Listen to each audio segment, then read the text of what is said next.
Bulletin में सबसे पहले आपको बताएं कि हुकूमत ने सच सुनने का हौसला खो दिया। 75 साल बुजुर्ग को हक गोई की पादाश में एक बार फिर फस्तायत का निशाना बना दिया गया।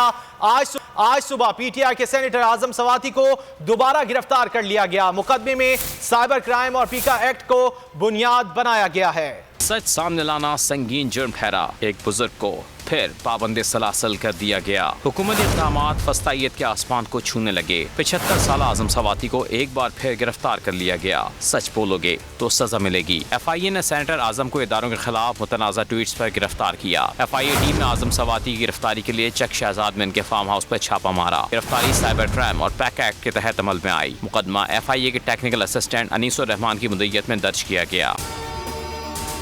अगर आपको ये वीडियो पसंद आए तो लाइक पर क्लिक करें।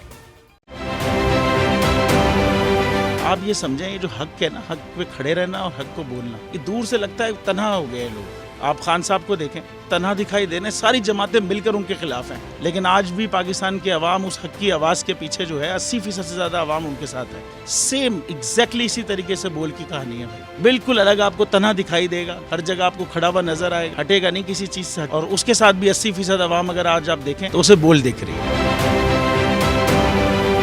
जाली केस है ना, ये हम पे उस वक्त बनाए गए थे जब हुकूमत यही थी, इन्हीं लोगों की हुकूमत थी ना। और ये जाली केस, इनको मैं नहीं कह रहा इस केस को जाली केस, इनको पाकिस्तान में क्या पूरी दुनिया में एक ऐसा शिकायत कुंदा नहीं मिला, एक ऐसा कंप्लेनेंट नहीं मिला जिसने ये कहा हो कि हमारे साथ फ्रॉड हुआ है। तो ये खुद ही बन गए कंप्लेनेंट और ये खुद ही इन्होंने खुद ही इन्वेस्टिगेशन की, उसकी खुद ही तफ्तीश भी की। यानी कि कंप्लेनेंट भी है, इन्वेस्टिगेशन ऑफिसर भी है। और इन द एंड इन्होंने फिर उसके बावजूद ये कोर्ट में जमा कराया कि जी ये केस जाली केस था और इसमें किसी किस्म जो कुछ एग्जैक्ट कर रहा था सब लीगल। ये मेरी बात नहीं है, ये इनके इन्वेस्टिगेशन ऑफिसर की बात। सबसे ज्यादा व्यूज और सबसे ज्यादा रेटिंग के साथ बोल आज भी रहा नंबर 1 पर।